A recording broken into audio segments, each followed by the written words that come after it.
So in this case, we are given an equation, and we should be in the habit whenever we see an equation like this in a data setting to think about how do we turn it into a line.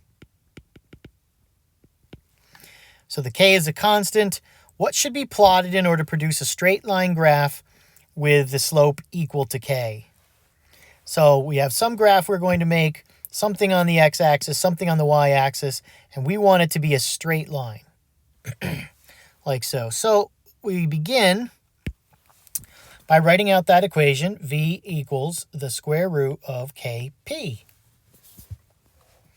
And when we line up a y equals mx next to it, if we had the y-axis being v,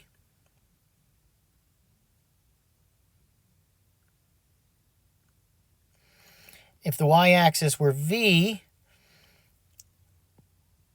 then the x-axis would be the square root of p, and the slope would be the square root of k.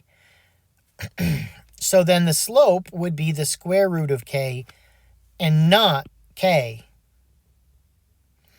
So, and it's definitely not going to be v against p. If v is the square root of kp, that is not a, there's no way to transform this to get v against p. That would be in the form of a line. To get v against p, we would have to do something to one side and not the other. So v against p is out. V against the square root of p is out. And that leaves v squared. Well, let's just move these up to the top. So we got a clean slate here.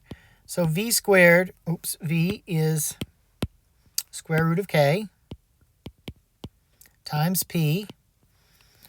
So let's square that. That gives us v squared equals kp. And with a y equals mx, and we see that we get x-axis is p, y-axis is v squared, and the slope is k. And that's why it's choice B. V squared and p.